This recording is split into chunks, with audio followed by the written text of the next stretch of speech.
We are here with the absolutely legendary Christian Faber. Thank you so much for taking the time to hop on call and hop on. And of course, we are here to go through all of the incredible finalists of the Wavebuild Fan and Contest and take a look at the top 3 winners. So as we jump into here, any thoughts, anything you want to say to the community who've been following this contest for the past couple of months now that we've been running it? I think this has been the high point of the whole journey for Rebel Nature because seeing everybody sort of jump in with their own sort of imagination and grabbing onto this the world where I think the most fantastic place on the planet Earth is beneath the waves, and all the different life forms that crawl out of the ocean. And I see that they're focusing, David Attenborough focusing on the ocean. We really need to focus on this amazing place that's the whole foundation for life. So seeing all your amazing ideas where you are looking at a bit into the future, some of them straight ahead into the future, and some of them in sort of a longer term. But I think they have a saying, if you care about something, you will protect it. And I think this could be a move towards caring about the ocean and also the deep of the ocean, because basically we crawled out of there many years ago, and we need to see it as our birthplace almost. So yeah, it's amazing, and I love this community. is so rewarding, and everything, all the comments that come in when I post about this, it gives me so much hope for how we can build this story world.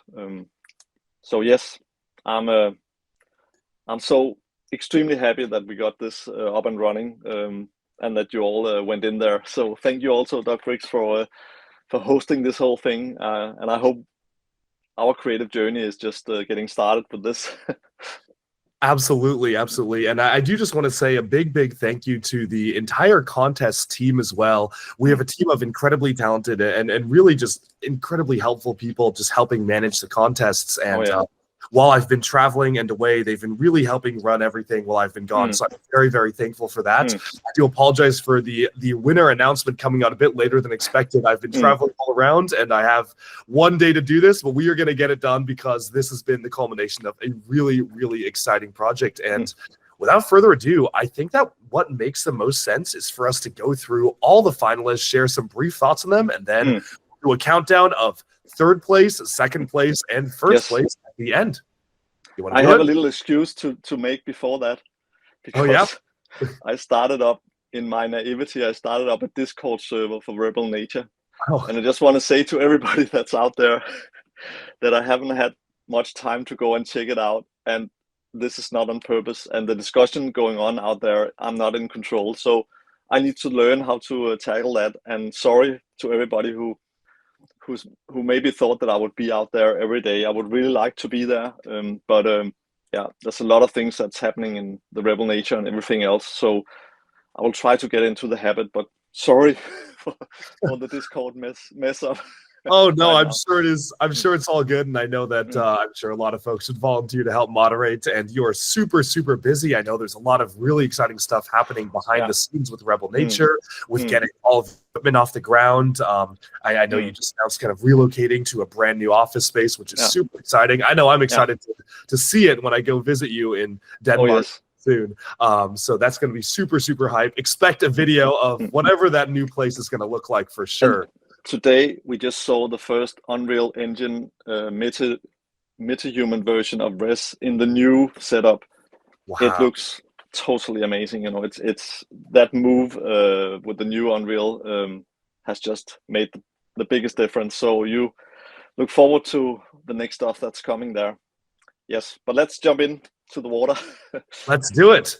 All right, so first off, we have the Scannerhead Sharks by NATO-G. I'll share some thoughts of mine on this first. I love how this kind of takes the idea of like a Bionicle-inspired influence like a Rahi, but in the world of Rebel Nature, it feels a lot more organic. You have this organic shark that feels infused with technology, and I love the lore and backstory behind it. The building techniques are also really clever, utilizing some parts that just came out this year with like the 1x1 attachment element with a clip on the side attached with flex tube. This is something that honestly I'm tempted to build physically. Oh yeah, that's cool. It Yes, looks I didn't. Yeah. good. Yeah, but what do you think?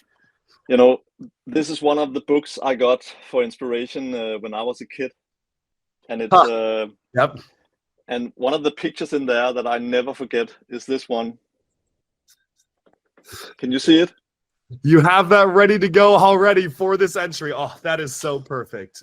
This book has been the biggest inspiration, and the hammerhead in there holding, where two divers are holding, it just blew my mind, that design, that nature can create something that looks so space-like and alien, and that it's everything for a reason, for the biology and its ability to hunt and so on. It's an incredible animal, and I love that this is in there also with a big story behind it. So thank you so much. Awesome. Amazing. All right. Next one, we have Vogdath the Obsolete, King of the Screaming City by Rigor Magic. This is a really interesting one. It's kind of like a model that's been built out. I mean, this is absolutely incredible. I will say, after years of running Lego-related fan and contests, I have never seen a model like this. And I think it really speaks to the creativity of everybody who entered, that this isn't just a Lego contest. We're trying to launch a new universe here where you can use any medium you want to depict these creatures and these things, and this just looks so good. I mean, it looks straight out of like a big budget movie production or a big video game. What do you think? I would basically, I'm lost for words when I saw this. Also, the process of finding all these pieces of trash, which else just float around in the trash can, picked up and made into something like this. This is Rebel Nature full circle. This is making the past a present for the future. This could be in one of the high street stores in Copenhagen, together with all the molded stuff that is really expensive. This is a totally unique piece. It could be in an art museum. I think it represents both how our past can be turned into amazing stuff for the future, and also all the shapes that you see when you see these stuff, and you turn them into you take that perspective of going a bit, you get into a smaller version, and then you see bigger shapes become stuff like this. I think that is playing on a totally new field, almost in a new dimension. Oh yeah, It is 100%. amazing. I can't even express how cool this is. I mean, the talent that went into this is really, really impressive. So thank you for entering into this contest. Let's move on to the next one. We have Clank the Moving Crab. This is a Lego system model, which obviously does incorporate some Bionicle pieces, but I love the aesthetic of this. It kind of has a very cute aesthetic to it, while still feeling like it is mechanical, like it is rugged and belongs in this world. It's a really nice, I think, way to show that Rebel Nature can be a world that has many different tones and many different types of creatures in it. You have some scary creatures and some hardcore things, and then you have a house on the top of a crab, and it's really, really nice setting. I love you've got like a fishing line off the back. Teal color scheme of the legs being very robotic, as opposed to the yellow shell of the crab being very more like warm and inviting and opening, is so cool. So I love this one. I'm a big fan of it. It's one of my personal favorites, although it's hard to pick favorites in entries like this. But what do you think? Yeah, I think it could walk straight into any sort of movie or whatever. It's so cute at the same time, and it has so much lore in it. It could be in the Bionicle universe. It could be in any kind of film we would make later on. And this, the whole thought about that the big machines like caterpillars or these big machines used for maybe changing the sea bottom into a better thing, maybe building new coral reefs and so on. That this is the way we need to think about how we heal the ocean. But what if these creatures became stuff, living machines that are also, some of them they escape and they become like these rebel machineries, maybe also taken over by humans that are sort of longing for some kind of freedom, but in a new technical, biological sort of balance. I think it inspires so much play, this model. It's totally amazing. I have a lot of the different sort of adventures from that I've read as a kid, and that flows into this this also this symbiotic thing about human and nature and machine. Now there's three parts coming together, which I think is really beautiful. So thank you so much. It's amazing. And thank you for your thoughts, Christian. Now let's move on to the next one. And wow, this is an incredible creation. It's the Nautilus by Gambit Forge. And for me as a Lego fan and a Lego builder, I just love seeing this push the system to its limits. You have a tube that came from Lego, well, originally from Life on Mars, which of course Faber worked on, and then in that color from Mars Mission, you have some Bionicle influence with the Kalma head from the Baraki with the squid actually being used for kind of the tentacles on the front of the Nautilus, but then you have some Lego system pieces. You've got some of the flower petals from botanical sets, which are, of course, also action figure shoulder armor. The leaf elements from System, a gear classic from Technic. I mean, I'm just so impressed by the creativity of the parts behind this, but I'm curious what you think. Yeah, I was looking a bit sort of all over the place because I wanted to find. I have a, like a stone. What's it called? Like a fossil type of. Yeah, a fossil shell that looks like this, and it is the shape. If you look at that, can you see this? Yes, of course, the logo. So here's a little reference for. I think it's called the Nautilus. I think this creature is called the Nautilus, and it inspired the Cryoshell logo. And this whole mix of technology and nature again, using the shapes of nature to sort of to find a whole new design language. I think it's amazing, and I use that word "amazing" so much. It really is. It's a lack of better words. Yeah. But I think capturing this in 3D by using all kinds of loose Lego bricks and making this come together. It's exactly the kind of inspiration and living property that I would love to be a part of inspiring. So this just fits perfectly in with the rest. And you could imagine this being really small, but you could also imagine it. I always have these both scales in there. So I see this as, what if it were 20 meters, the shell, and you have a little diver trying to sort of communicate, or maybe it's a really tiny small one that's trying to survive in the big ocean. So always these two sizes, and I think this could be in both versions. So cool. Yeah, I agree. It's just so impressive, and I just love the depth of creativity that comes from all sorts of models like this for this contest. But moving on to number 5 here, we have Project Genesis, Colossus Noah, and Seadark by Kutarak. This is a really interesting model, kind of blending together all sorts of different nature and technology. You've got a robot that's kind of orange and blue, but then it's covered in nature. You've got a tree growing out of the shoulder. You've got plants wrapping around vines, and it just feels so alive and organic, not just in the literal nature sense, but also if you look at the silver wires wrapping around the body, it feels like that has kind of become nature fused with technology, where they almost look like roots, but they are now metal. So I feel like this really does fit in that kind of robot sense of rebel nature. It has a really detailed lore and story behind it too. So I'm really curious what you think of this, both story-wise and build-wise. It's totally, it's totally jumping into the idea of taking Lego and turning it into sort of more like a rebel story. And I have this thing to connect with this. I have this, I love this model, Yes.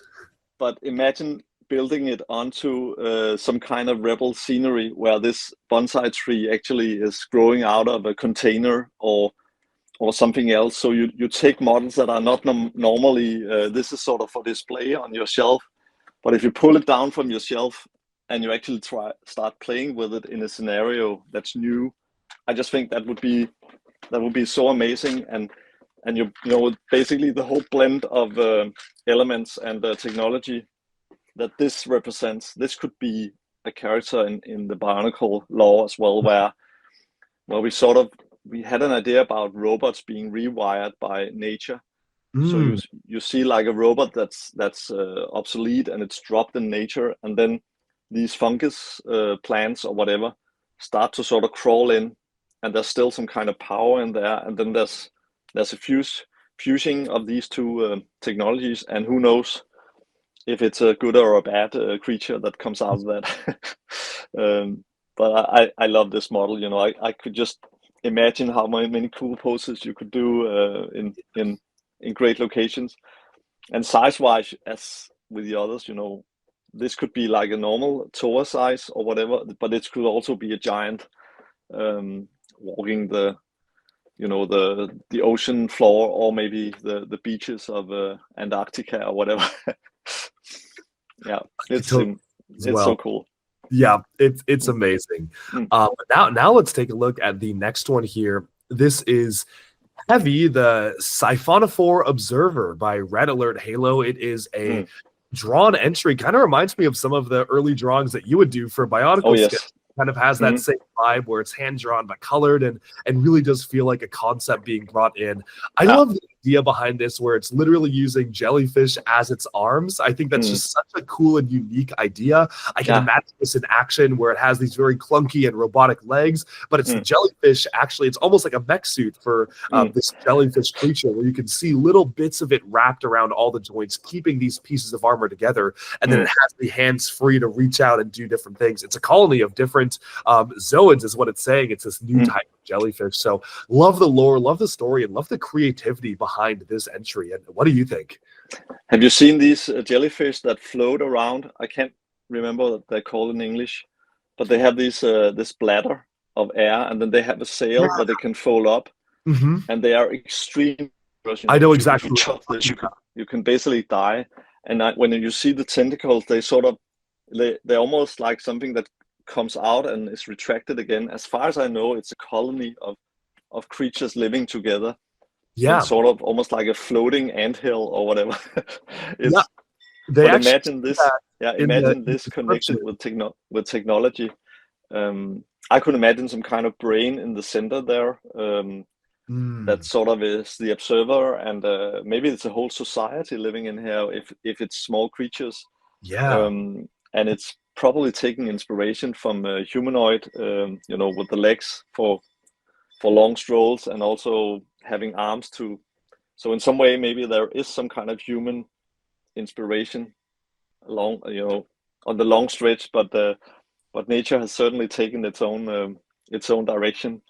So yeah, another amazing stuff, and another amazing story where you also take the microbiology, which is part of this, and make that into part of the legend. I think, you know, you get the whole science approach, where you would actually love to dive into the real creatures behind this inspiration. Exactly. And see what that came from, because they're amazing as well. So thank you for putting this on the board. Yeah.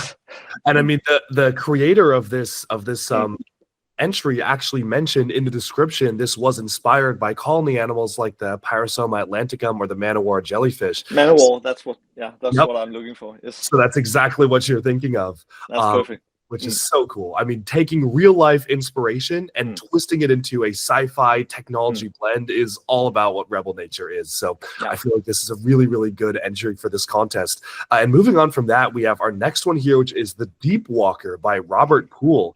I think this is a really, really interesting one, because it obviously started off as a droid, where maybe it was like a deep sea digging droid, and it had some sort of a mission, but now it's been overtaken by some sort of glowing slime fungus, turned into a predator using the glow to lure and prey. So it's really cool how, again, it takes in that idea of what would happen if technology is left to kind of seek out its own purpose under the ocean, fused with creatures that already dwell in the ocean itself. What could that look like? So I'm curious to hear what you think. I just saw like something from actually one of the scientists' ships sailing around, and they had found a squid that could actually put out ink that was bioluminescent.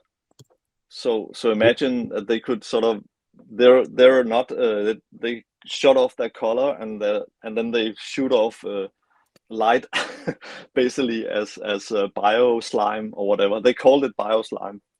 So some of this is actually almost predicting what nature could could envision or have envisioned already. So I think this whole idea that if you look at the, what's it called, this vampire squid also that has this giant bag that it sort of spreads out like almost like the cape of Dracula, to sort of catch whatever's in there. So, and this is sort of as well some kind of fungus, and I also seen some fungus from deep waters that look like architecture out of sort of a space novel from the 60s. It's I love this combination where a mechanical droid that has a job to do is intercepted and you know, finds its own way or whatever. It's controlled in different ways. It's straight on rebel nature. So it's perfect. Thank you for that one. Yeah. Absolutely. Next up, we have number 8, which is the Robot Whale Ecosystem by Used to Be Krampus. This one's really cool because I actually think it's been built in Minecraft, which is, again, something we haven't seen as an entry yet, but it really goes to show the sheer creativity from people coming in, again, using literally any medium to depict something in a digital form, in physical form, drawing form. It's just super cool because you can clearly see what it's supposed to be. It's a massive, massive project as well. You've got this robotic whale that has a whole ecosystem living inside of it. You've got kelp hanging off of it, even different pieces attached to the back in different pods. I just think it's such a unique concept. So I'm curious what your thoughts are. Yeah, but I think, you know, this is yet another example of, you know, using an art form and, you know, something that you love to use creatively, but you're still able to do entries like this. And I think, you know, you should try to get your own sort of what do you love to do? You know, if it's building with Lego, it's fine. But if you don't have enough bricks and that's a limitation, then mix in other stuff. You know, I think it's so amazing. Probably you wouldn't have bricks enough to build this, and you wouldn't, you know, doing this in a 3D program would also be quite impossible. Or maybe hand drawing it would be if you don't have that skill. But then going into Minecraft, you can get the full size of it, and you can sort of sketch it up in a version that people love. But I just think the creativity has to be free like this, and the whole idea about a subsurface sort of life sustainer that is sailing around with these bubbles, and maybe I see the whales as. I've also heard this expression, the whales are the giant gardeners of the ocean because they swim up and down in the water column, and they sort of take all the fertilizer and they press it down, and they also lift up nutrients from the bottom. So in some way they're taking care of the sea in that way. And I think that having that as sort of a backstory to the whole rebel nature is also important, because the whales are actually coming back. It is actually humans have managed to save a lot of the whales, and the population is returning. But of course, that's just an example of all the stuff we need to do to not, you know, rebel natures can also be put into rebuild nature by changing a few. I like it. So when we are on that road, the logo will probably change, or maybe in some section it's about rebuilding nature instead of first you have the rebellion and then you rebuild in a better way, hopefully. So this is a perfect example in Minecraft. Thank you so much. That's awesome. And I just want to say I had a meeting with the 2 guys who started Minecraft.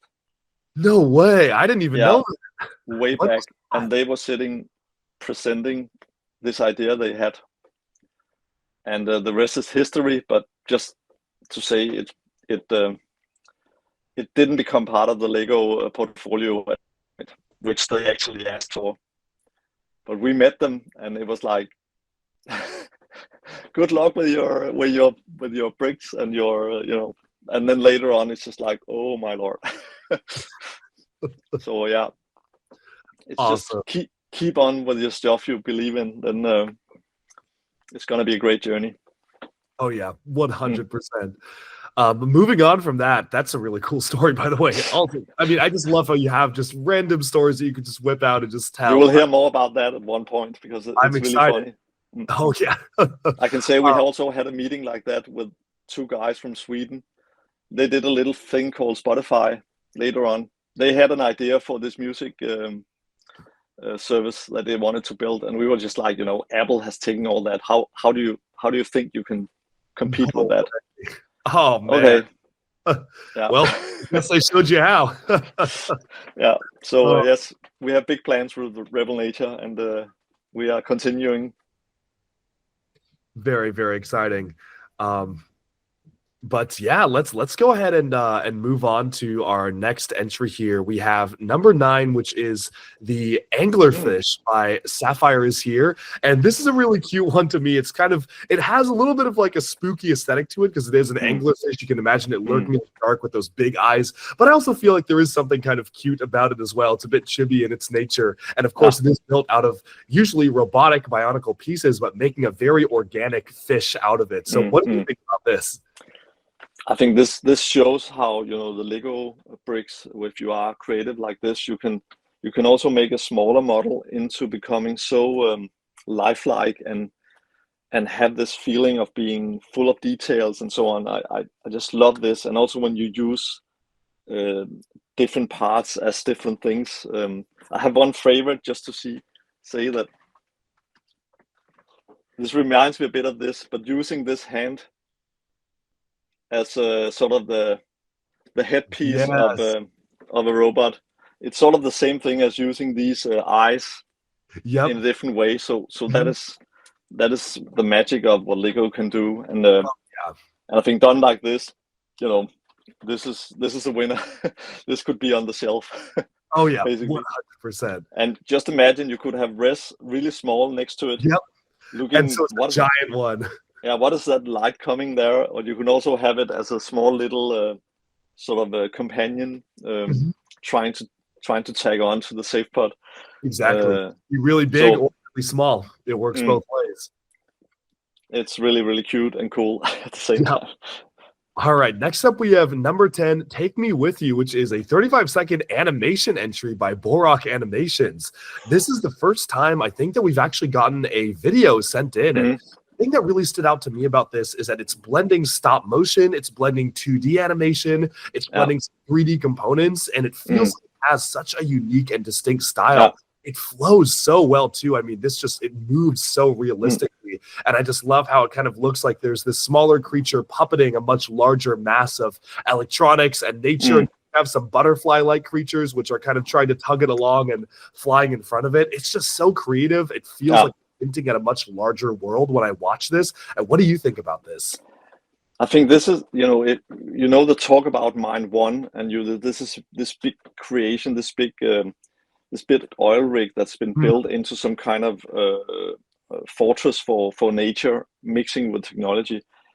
And when I see this, I see it. It's almost meeting Miyazaki, the crawling house. So it's actually, it's moving across the seafloor in this amazing way, commanded by, a small, maybe electronic brain, or maybe a creature that's a mix. So this thing about master and servant, big creatures being controlled by small AI creatures, and the other way around, it's definitely new organic structures. I think new power, new ways of nature sort of dispersing power into who's the hunter and who's the the prey. Is sort of shifting a bit around, and this creature looks like it's almost imprisoned, but at the same time it looks extremely powerful. But the small guy looks like it could go anywhere, but now it's controlling this gigantic creature. So all these collaborations and creatures getting sucked into sort of dependencies and so on.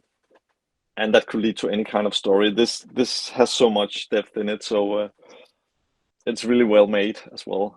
It reminds me a bit of the animation where where the Toa meet Makuta in this Yeah, it's really free form, vortex parts. Yeah.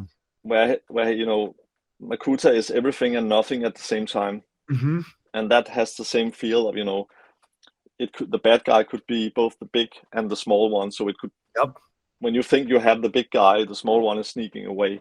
Yeah. I love it. So I think this is straight in on that. Amazing. Awesome. Okay, moving on to the next one, we have Discovery of the Seabirds by Alex Parsons.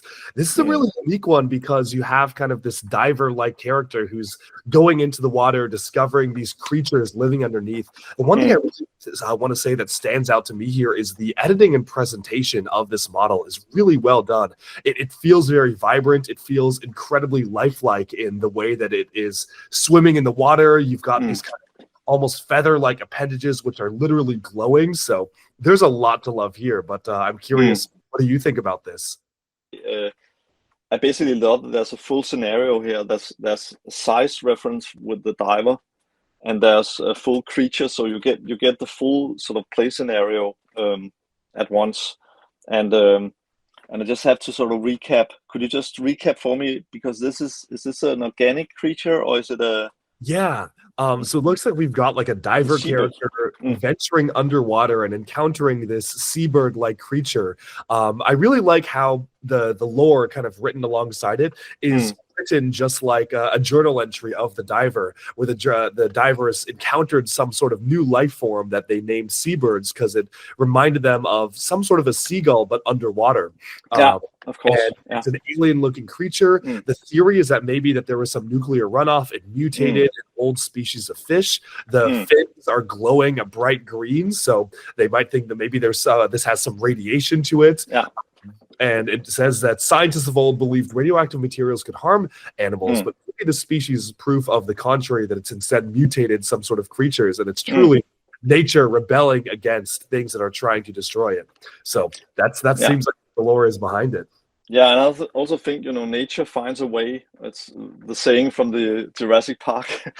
It's basically, we are sort of messing with the balance, because nature is constantly balancing itself.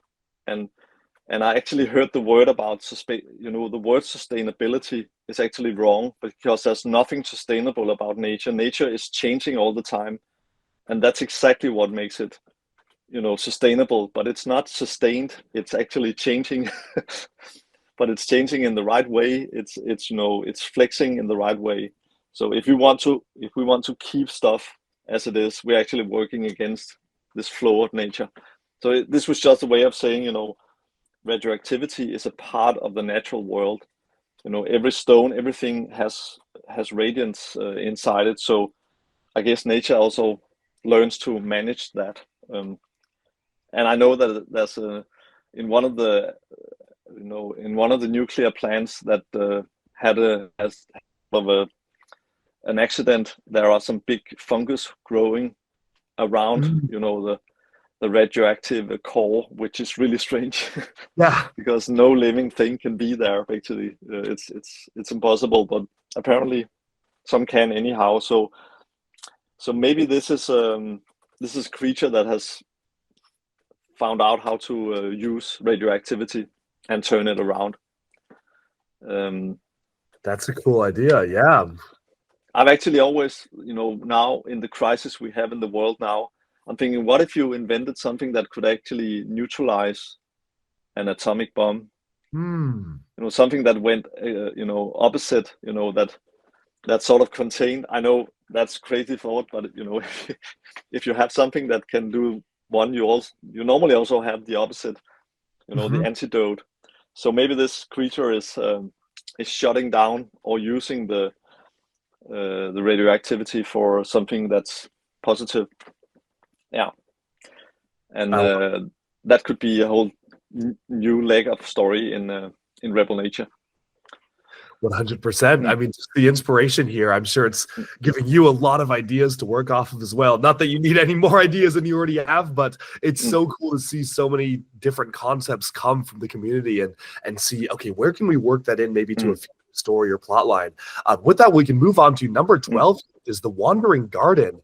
And I feel to me like this is almost the epitome of what you were describing of Yeah. trees out of the crates, and here you have this lost container ship where once it was just a regular container ship, Yeah. but now it's full of organic material. It's a floating haven. You've got trees growing along the sides. You've got all sorts of aquatic looking growth on the side of it, and it might be holding even more secrets within the walls. So I think it really is kind of the idea. When I think of Rebel Nature, a ship like this is what I think of, floating adrift in the ocean. But what do you think?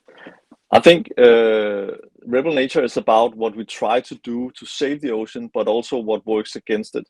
So I could imagine this container ship was full of containers.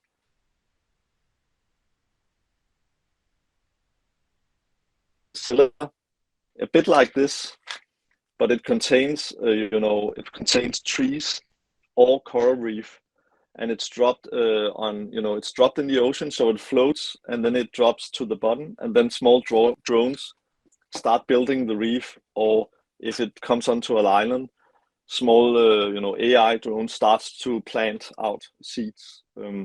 So it's almost like an artificial coconut, putting more green out and replanting the coral reef. And this ship could have been abandoned for some reason, or through a storm or whatever, or maybe it's controlled by it's an AI sailing ship that's dispensing these growth these seeds of of technology going out and replanting. So maybe this is part of the rebuild nature instead of rebel nature.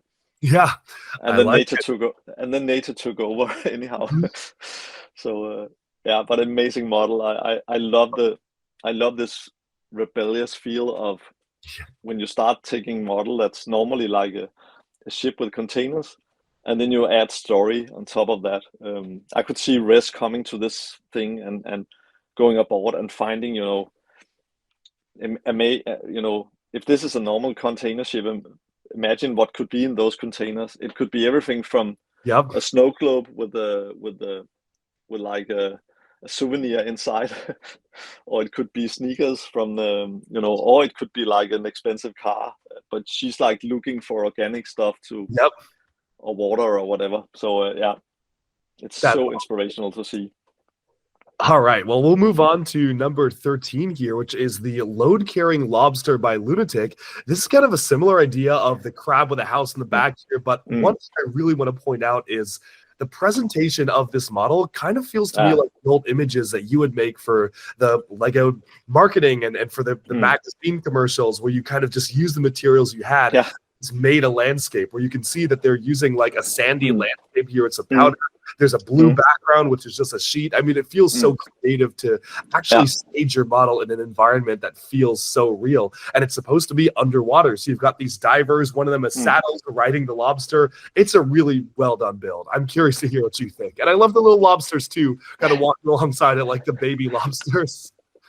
I get totally sucked into dioramas. When people have tried to, relive some kind of scenarios where you can see things that's frozen in time.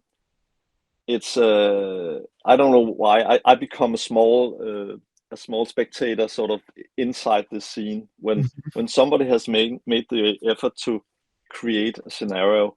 And that was what we did in the old Lego brochures, when we built these worlds and we built up all the models for the campaign and for the catalogs, and kids were sitting sort of finding details and small play scenarios in there. So I simply love this player, it's really playful way to show your model. And on that account, I also love when people take their models into nature. Yeah. Because if you bring this model to a beach and put it on the sand and you have the ocean behind it and you lower the camera, then you get so much for free, because suddenly all the small stuff becomes big. Yep. And the lighting and everything, it just I could see this on as I call it, Turaga Beach, which is a certain place I go. It's my favorite sort of place for creative meditation, and I've taken all the pictures. The big one with Matanui. Yeah. I've taken beach, so I could see this crawling around on the stone there or in the sand halfway into the water. It's amazing. I get sort of this is like also a bit of a Western feel. You had this carriage, Yeah, you had this sort of they're colonizing a new world, yeah. so it has a bit of that as well. And then the divers are these sort of more ancient. So this is also a bit steampunky in some way. I love this blend. Really, really cool. Awesome. Mm. Okay, well, moving on to the next one, we have number 14 here, which is the Robbie 3 Wandering Giant by Nico Productions. I just got to say, I love the story behind this, where the Oh RO yes. reconstruction of building units were made to renovate buildings quickly, but this one was deemed faulty because of the AI chip. It was trashed in a landfill, but Mm. years later, a forest grew over the landfill. One of the trees grew right over this robot. The root woke it up. And when it realized there wasn't much left of the old world, it just started to wander and take in the Mm. beauty of nature, Mm. collecting things it found interesting, like jellyfish or random metal sheets. But it's always there to help people out. It's kind of taken on a life of its own. And I just love how, again, you have that rebel nature idea of it, Yeah. where it looks like somebody's now living inside of it. You've got a cat playing and a guitar and this human in a living space there, but then you also have like a half of a wheel for one of the legs, and you have some Mm. solar panels for it to gain power, and a great Yeah. big claw to pick things up on the other end. So, and of course, that big tree growing out of the side where you can literally see the roots, which is so, so nice. The design of this is straight on. The asymmetrical thing. I love that. It's like it's balanced in an asymmetrical way. So it has this sort of it's a robot and then the tree coming out, and it just gives this profile that's really cool. I could see this on a silhouette together with the Rebel Nature logo. You could have this silhouette, and all these models could basically become logos because they're so distinct. And I would love to do, you know, speaking about this big drawing where we should put everything together. I really need to see when I can do that, but maybe we should start by doing logos Yeah, because there's so much detail in all these models that I really want to at some point give them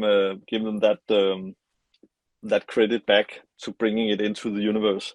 absolutely. I think there's also the coloring of this. It has this sort of industrial mega machine which you find on the construction sites, and yeah, it's almost like in the same breed of scraper. Have these big chunky uh, you know industrial robots, and the way their joints are working and so on, and it looks really sort of heavy and so on, and then it's actually stepping into nature and Yeah. becoming a character. Mhm. And I can see the camel in the back, so Yeah, yeah, it's like I really like the integration with the scenario as well. This is exactly. yeah.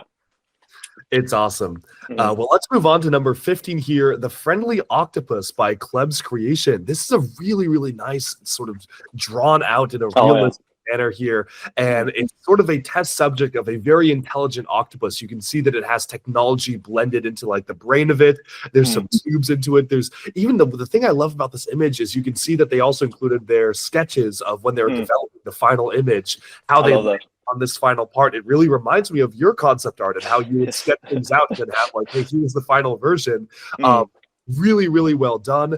It can form emotional connections, maybe offering res like paper or ink for drawing, and it's a key to understanding the past of their home. So it's just a really, really, really well drawn sort of creation here. I love seeing the personality behind the face of this octopus. It was kind of like an old and wise creature, but I'm curious what you think as well. The octopus is so amazing. It's so soft and friendly and still really alien. It looks like something out of an alien story, and it's living right there together with us. And it's the way it lives, where it takes care of its the small ones, and it actually this octopus curse that they can't teach their small ones because they die when the egg hatches. So the mother cannot teach their kids. Yeah. And that's the octopus curse. So they can't actually evolve because all the knowledge of the mother is not passed on. And every octopus has to start over again.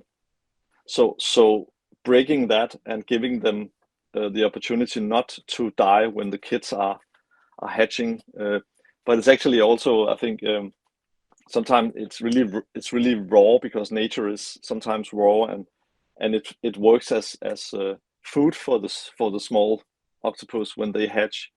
So the mother's actually being eaten, and nature is so extreme in many ways. But I want to show you a little thing here. Yep. And I know I'm mixing up some IPs, but Let's this is see it. something I set up. Can you see this? Uh-huh. And I just want to show you who's steering. Perfect. So I think I see the professor of Back to the Future. This is how I see this octopus, and then with 8 arms. Maybe it's an inventor building stuff, and maybe it has its whatever vehicle that can bring it into other location, and maybe even into the air for flying around and so on. So yeah, there's a lot of potential in clever octopus. 100%. That is, it's amazing. Just the creativity coming here. Well, we're Mm. almost reaching the end here. Just 3 entries to go before we announce winners. Number 16, we have the Deft Shrimp by Wax. And the lore behind this is that basically there are these little robots that are designed to travel to the bottom of the frozen ocean and back up to collect data and study the world deep below. So they've been gathering a lot of videos and gathering kind of evidence and antennae. These are sensors to detect any sort of creatures down there. And I find it really cool how this is obviously a hand-drawn creation. Yeah, so nice. Feel like you could maybe build this out of real pieces or piece it together as your own creation, where it is this illustrated build, but it also has so much life to it, and it feels like something is real and physical. But I'm curious, what do you think of this? I just saw a video of a project where we're going to one of the moons of Jupiter. It's a water moon, and we are going to drill through, or humans are going to send a robot that's drilling into the ice, going underneath the surface to look for life. And I think these should be in there because that would be really effective to have a whole a whole colony of these depth shrimps to bring to other planets for research and so on. And so this whole thought about again, rebuilding or exploring our universe in new ways. I think basically humans are so fragile, so maybe we will be forced to sending out machines as our representatives further out into space, because we are, and maybe if we can use AI, train AI as if it was humans, then it would be us as pilots journeying out. It's almost like you try to teach your child to be in a certain way, and they end up being the opposite because they want to prove that they're not like you. Yeah. And I'm seeing AI a bit like, we'll probably meet our mirror image sometimes, and it's something that we have brought to life ourselves. So I guess AI is a mirror of us. So let's just hope it's trained in the right way, and that is basically also what Rebel Nature story is about. But these shrimps would be amazing to have. I love the story in Happy Feet, where we have these shrimps that are on a journey as well. Yeah. And they get swallowed by a whale and so on. That whole sort of going into the small size of things and also seeing big drama in there. I think these creatures could be part of that. I could totally see that as well. I love that idea. But now we're on the second to last one here. Number 17 is the Collector Squid Octogear by Carol Baziaga. This is a really interesting one because it's actually a 3D render. So somebody That's so cool. in a 3D modeling software and decided to render it out. It's this blend between an organic squid, but also these robotic arms going off of the sides. And to me, this feels like the epitome of what Rebel Nature is. It's taking these sea creatures, it's taking nature, but it's also fusing it with technology and fusing it with robotics and having a full story behind it. It has a full lore. And I also like how maybe this is a creature that could seem intimidating or dangerous, but it says that they started to remove microplastics and metallic fragments from the environment. That's what they eat. So they maintain the ecosystem to properly function. And because of so much food, they grew in size. You can see them to the ocean surface, and they have symbiosis with technology. With mechanical feeding tentacles. So the story, the depiction, everything just feels so rebel nature to me. But I'm curious what you think about this one. I think it's so important to say rebel nature is not apocalyptic. It's not something where the whole world is destroyed. You know, it represents all the different efforts we do to invent stuff that will go and fix the problems that's out there. So this could easily be a technology where we are trying to merge nature to sort of take care of itself and help it along. And sometimes that doesn't work, and it will do the opposite because, you know, it is rebel nature, so we can't control it. And sometimes nature will find its own way of using what we have invented. And that is how the circle of life has sort of worked since life began, I guess.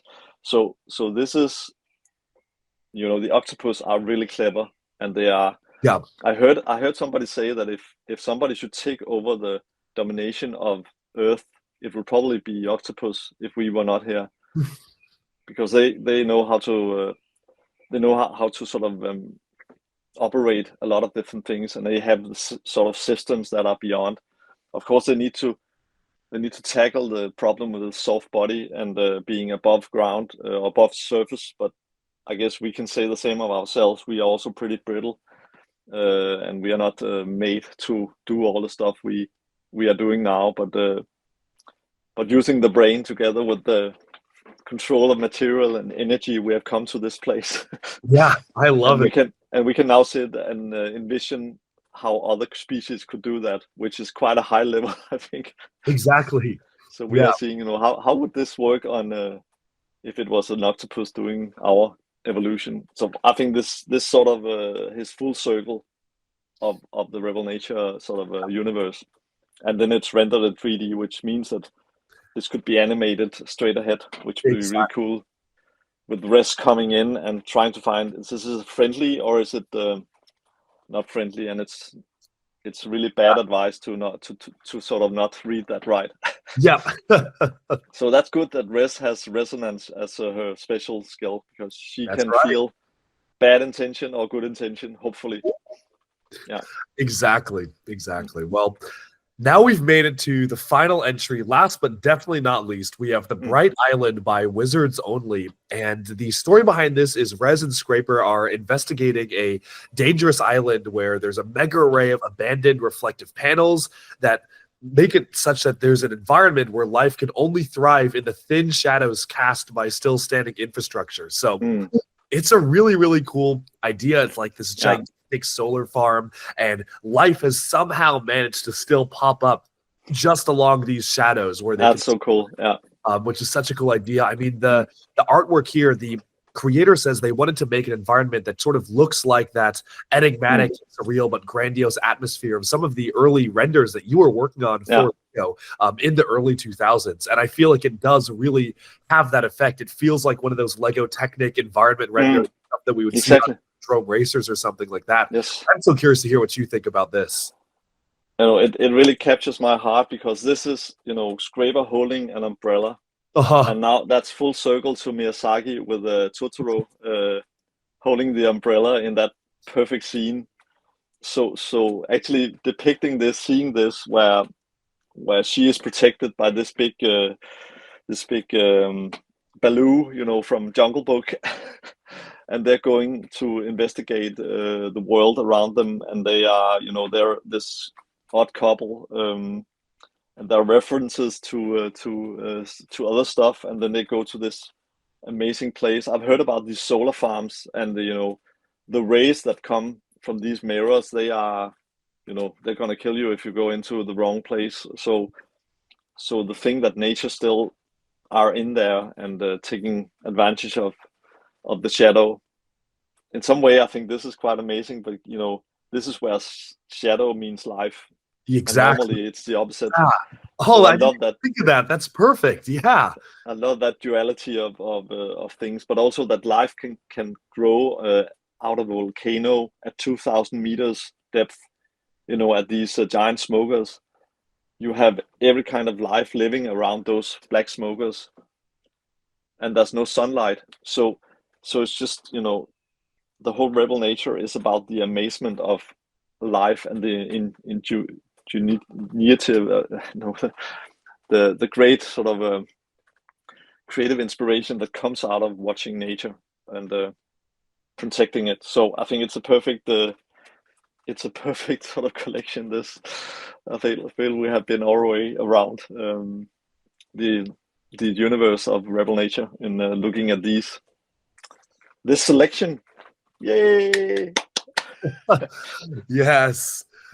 Oh man. I'm Well, sad about everything that's missing in here because I have so many in oh, my head that's not on yeah. this list, which is like, oh my god, Yes. I mean, I want to see this and this and this and this. But yeah. exactly. We had so many creative entries. I mean, this was truly, truly amazing. Just the amount of, I think it was a record number of entries for any contest we've ever held, which is wild because all the other ones have been just Bionicle focused and the fandom is big enough for that. But this had even more entries than any of the Bionicle contests I had done. And I think it really goes to show the amount of people who want to contribute to this world, who want to be creative, who want to add on to this. And the mix of the art forms is also really inspiring. I really love that people have taken on that kind of challenge to also go outside the building with bricks. Not that doesn't I don't want that, but it's so cool to see the spread. That's exactly amazing. Well, I think at this point it's time to announce the top 3 winners. Drum roll, please. Do this. I'm going to recap what the prizes are. Third place winner will receive one of those Bionicle 2001 sealed mystery mask packs, which you signed the last time I was back in Denmark. So that's going to be amazing. They'll also get the third pick of a signed Bionicle comic, which of course has those logos and all those fonts that you did, signed by you. Thank you so much. Second place, we get the same thing as well as a sealed Maku promo poly bag. It was from the original McDonald's Bionicle launch. It was the Tohunga Maku signed by you, which came directly from your collection as well. So thank you, Christian. And then finally, first place will receive the mask pack, a comic, as well as a sealed copy of the Tahahu and Takua GWP signed by both of us, which was your idea. We should use that as one of the prizes for this contest, of course. And then finally, you will also be able to get this one. Oh, yep, that one right there. And finally get a sealed copy of the G1 Borak Tanakh 2002 set, which is from directly the materials sent to you by LEGO, and now it's signed and going back out to the community. So really, perfect. Thank you for the prizes. Thank you for everything you've done to make this a reality. And basically, just to say, when we get the posters up and running in the store on the website, which is opening very, very soon, we are working on it, but there's going to be a store in there, and I really want to get some of those posters with signing, Rebel Nature posters with all the original images. We really want to send them out to the winners, maybe all the competitors of this, to really sort of highlight how amazing your all these ideas have been.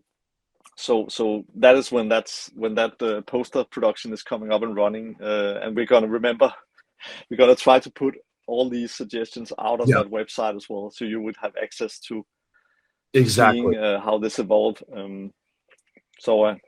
Hopefully we will come into that, but you will hear more about that later. Absolutely.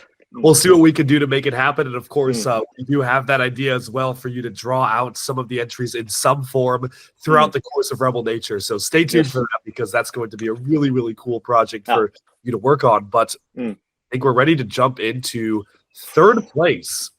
We have, drum roll please, that is The Wandering Garden by Flying Imagination. This is that massive cargo container ship full of trees overgrown by life. I mean, again, as I was saying, it feels like it belongs in the world of Rebel Nature. There it is.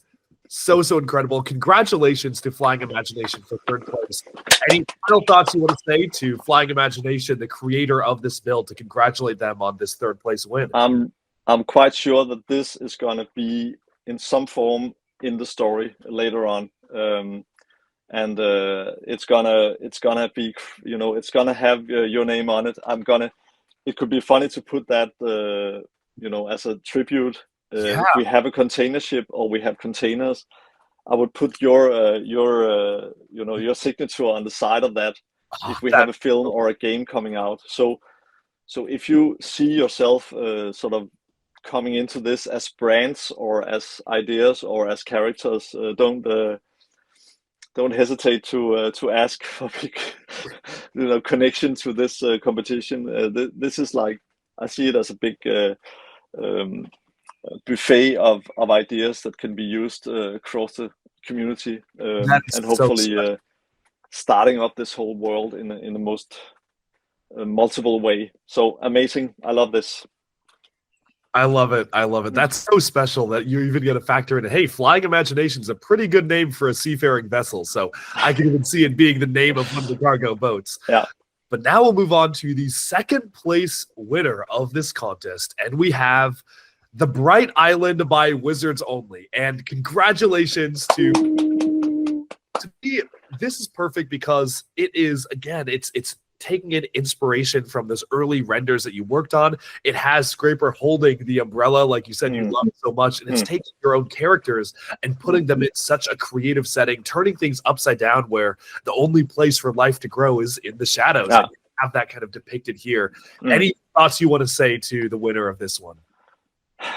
You know, I want this on my wall, and it's in some way what I really love is the storytelling. It brings emotion, and this thing about the big creature trying to protect the small creature, and the big creature is the basically the big machine that can sustain or sort of it can survive anything, and then they're in this really dangerous spot, and you know, this way of technology helping. I think it's the way a Bionicle should be, because basically giving your best to your next of kin or next of machine, I think is what our future is about. So, you know, you protect what you love, and that's what we should do about, you know, we should rebel for nature, and that is what the name contains. So I think this is what the machines can do, coming the other way, because we are building stuff that we maybe shouldn't build, and we have conflicts that we shouldn't walk into. But I think if we get the machines as our allies, we have a good hope for the future, I think. So this has this expression, I think. I love it. And the shadow can also be life supporting. Exactly. It's that's so cool. All right. Well, now it's time for the big announcement. Who is the winner of the Rebel Nature Wavebuild Fanon contest? And that is the Collector Squid Octogear by Carol Baziaga. Congratulations. For me, it is so cool to see a digitally rendered entry be the winner of this contest for a number of reasons. For one, it's obviously Rebel Nature. We're building a digital world. That is exactly the kind of thing that we want to see with Rebel Nature. But it also really reminds me of some of those older Lego renders you used to work on, the way the shading is done. It feels like out of that era. And I feel like it is just so perfect when it is blending nature and technology. The backstory as well completely perfectly fits into the Rebel Nature world. And even mentioned the description, they were heavily inspired by a lot of your works, Christian, where they're trying to blend technology, nature, and humanity, where it's very close to art. And that's why they found in their model, they put in two small references to parts salvaged by the squid. If you really zoom in, you can see ERN3 Verne, which is a reference to, of course, Jules Verne. And of course, Big 21 can also be found in small text on the panels there, which of course is a reference to your own projects in the past. So that's super special. Clearly, the creator of this model is a big fan of yours and a big fan of Rebel Nature. And what do you have to say to the winner? I almost get, you know, I almost get a bit emotional because one of the first film I remember seeing was, the Jules Verne's where, where the big submarine is being attacked by the big squid, and that is a special effect before we had any computer graphics and so on. And when I see this creature, it reminds me of that. So in some way, that's even more full circle because now it's a mechanical, has become the submarine, and the submarine has become the squid. And in some way, we are stepping beyond that because the squid and the octopus, the squid and the submarine needs to work together for the future. So where the squid and the submarine was in conflict and people was getting killed, what if this was actually the opposite? And then I know I get a bit sort of maybe what's it called, reaching for sort of higher meaning and so on, but in some way there is a higher meaning in this ending on the top, because it's the most dangerous alien creature you could imagine, and it looks like something you would fear and you would dream about or have nightmares about. Yeah. But if you could imagine that actually working for the good, I think it's also we need to accept nature in any kind of form and shape. Also, that an octopus is a friendly creature. We have seen all the enemies.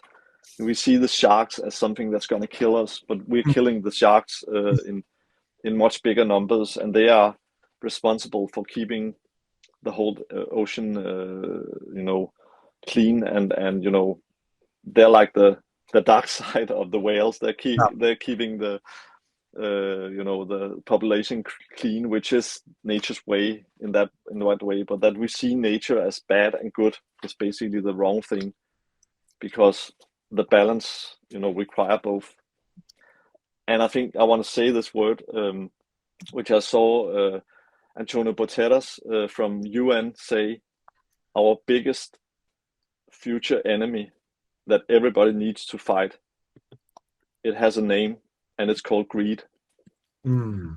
Greed is what Rebel Nature is also about, because all the stuff that's happening that is bad in Rebel Nature is actually born by greed. So the brittle stars that are responsible for all the stuff that's happening here are born by that, wanting more, wanting bigger, wanting, not seeing the balance as a goal. It would be like a surfer that's, skipping the wave to get to the beach as fast as possible. What's the idea about it being a surfer? We need to be, the process needs to be what we are aiming for, not the price at the end. Yeah. And if we're constantly talking price, and more, and we are never being satisfied in any way. Yeah. I think that's what we're fighting against with all the media and all the consumption we have. I think art and creativity is a perfect thing for having more, because the more you do, the more there is.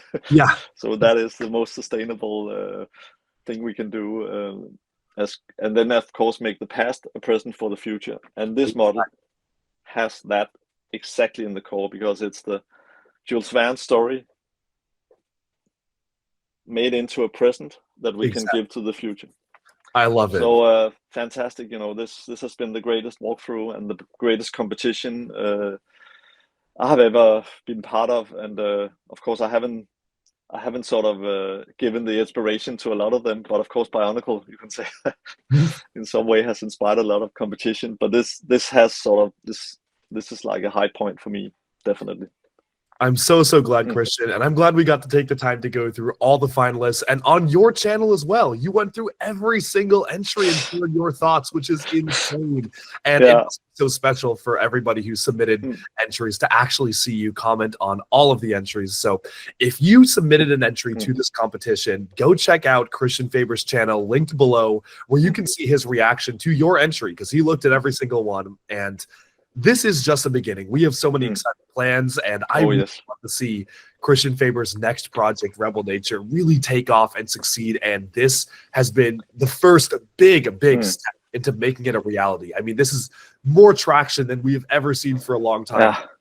I just want to say thank you so much to the community, to everybody who rallied and participated in this, even everybody who watched from the sidelines and voted and shared. Seriously, thank you so much, everybody. And Christian, thank you for working with me on this. It's been so much fun. I mean, if you were to go back in time and tell like 10-year-old Chris that he would get to work on a project with Christian Faber, he wouldn't believe you. It wouldn't even be in the realm of reasonability. So to have grown up, I mean, following your work really deeply. I mean, I remember like 14 years old, I was on your Faber Files website, and I had it. Oh, wow. It was my #1 bookmark website because I refresh it every day to see what's new. Oh, God. And I mean, to go from there to actually meeting you and all of our journey together has been really amazing. So thank you so much. This is just the beginning, and congratulations to not just the winners, but congratulations to everybody who entered. Our hats are off to you. So thank you so much. Thank you. As we wrap up here, Christian? Yes, I just want to say, if I had the new technology, which we are getting, Res would be in here, and she would actually say, look forward to seeing you in the future, because we can do that. You know, we can make her come alive in Unreal and as a metahuman. So it's going to be so amazing, and I'm sure she's going to go out and see everything you have created, and we're going to try to get it into the story in some way, all your inspiration, and it's only where we start. So yeah, I'm lost for words. I've also talked a lot, but this is what it's all about. Thank you so much. Thank you. We'll see you again very soon. Thank you so much for tuning in. Be sure to like and subscribe for even more Lego news, reviews, discussion, and analyses coming away very soon. And bye from now for both of us. Bye-bye. All right.